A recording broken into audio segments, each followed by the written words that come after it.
Good afternoon, my Real News Media TV family. Welcome back to the channel for another news update. And in the news this afternoon, preparation almost complete, says the Director of Elections. Director of Elections Glasspool Brown says that the Electoral Office of Jamaica is hoping to complete its elections preparations this week. We are fairly advanced in our preparation. A number of things that can be done before the announcement. We are well on the way to complete those, he said, adding that the intention is to complete those before the end of this week. He said the Electoral Office was still urging registered voters to collect their identification cards. While there's an increase in the number of persons doing so, we still have a number of cards remaining in offices, he said. Mr. Brown, who was speaking with the news on Sunday, said he was encouraged by the successful recruitment of election day workers. The recruitment is nearly completed now. We're just doing our final training, which should be completed in another couple of days, he said.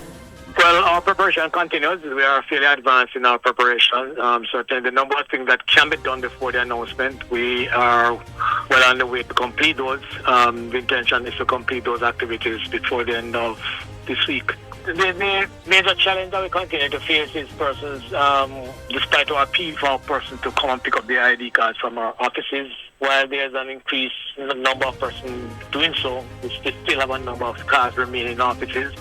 We continue to appeal to electors who have not yet picked up their card to do so as quick as possible. The recruitment is fairly complete now. We're just in our final training. As I said earlier on, we should complete that in another couple of days. In total, in terms of, if you look at just the presiding officers, poll clerks, supervisors, reserve, etc., we're looking at 25,000. But if you factor in indoor agents who will assist us on the day, and a group of persons known as passers, what's called one-day policemen, looking at close to 50,000 persons will be engaged on the day to allow us to properly execute the election.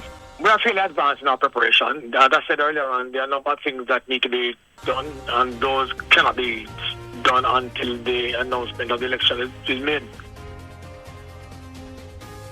If elected, PNP to make impeachment a reality.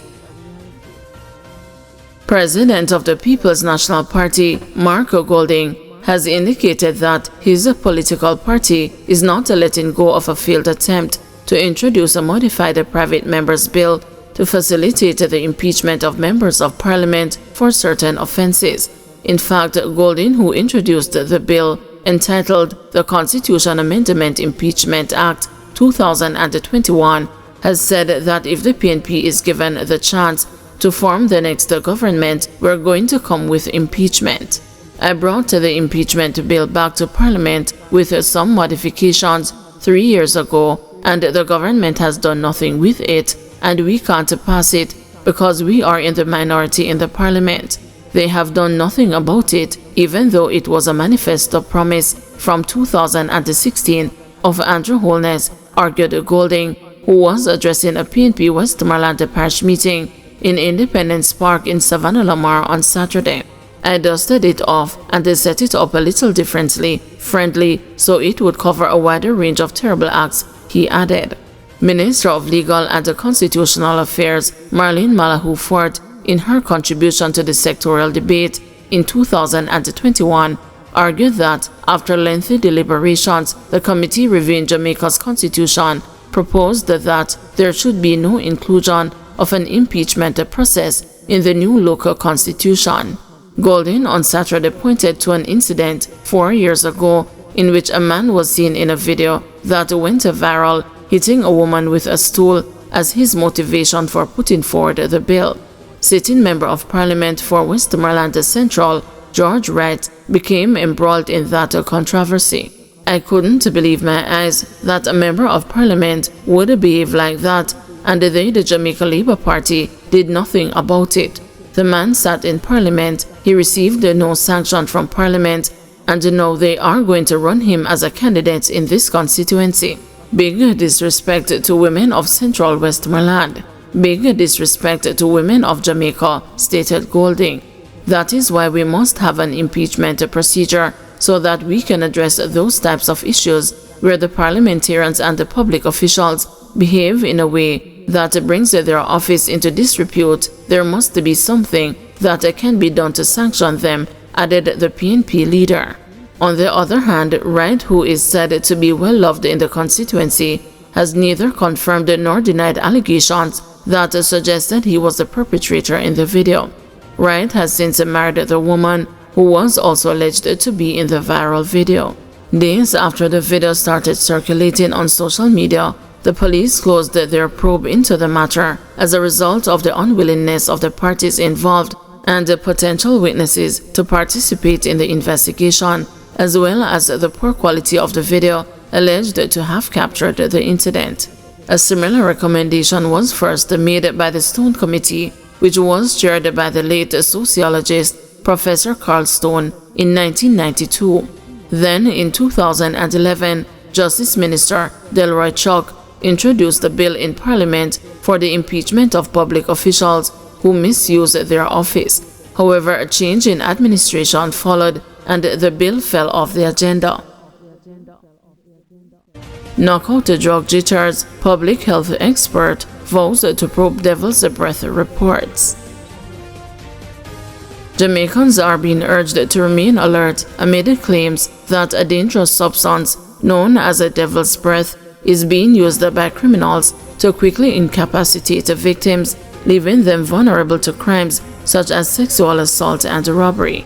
The substance is reportedly odorless and tasteless, which makes it easy to slip into drinks or even blow into a person's face without detection.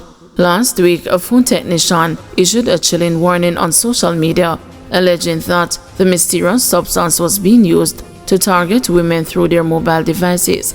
He cautioned the members of the public to be wary of strangers requesting assistance with the phones. Them have a thing put on it, we make woman knock out and carry them go rape them.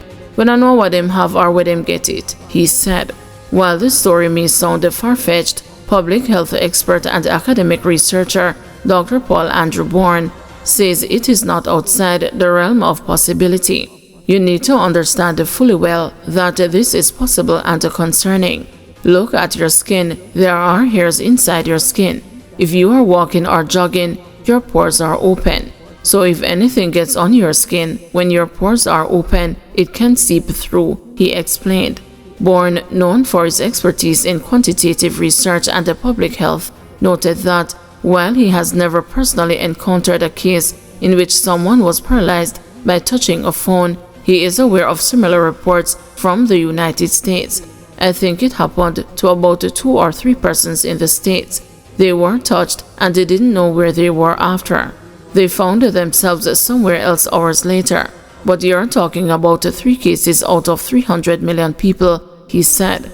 Now that is being mentioned in Jamaica, I need to go and begin to examine it, he added. In 2020, the news reported on a case in Lucy, Hanover, where an educator became disoriented after being slapped on the shoulder by a man who claimed he was killing a mosquito. The incident raised the suspicions that she may have been exposed to a chemical substance. At the time, then Superintendent Sharon B. Putt, head of the Hanover Police Division, said the woman might have been a victim of devil's breath or a similar drug. Within seconds, she was all but incapacitated. So whatever it was, we just want the public to be aware of this and ask them to safeguard against the strangers coming up to them and trying to make a physical contact, she said. On Sunday, Bourne warned that the existence of such a substance, especially in the hands of criminals, could pose a serious threat to public safety. If it is just a simple touch and it happens in a few seconds, then this would be a dangerous chemical or substance, and therefore this should be examined. We're talking about a public health matter now, he stated. Bourne said he intends to research the claims further and warned that, if confirmed, the phenomenon could represent a dangerous new tactic for criminals. If this is something that people rely on for crime, then Jamaica will have a real problem on its hands, he said. Meanwhile, Deputy Commissioner of Police Richard Stewart who oversees the crime and the security portfolio, told the news that he is unaware of any such a drug. "I am hearing about this for the very first time in my life," Stewart said, adding that he would need to be educated on the matter before providing any further comment. Guys, thank you for watching. See you this evening at 6 p.m. for another news update.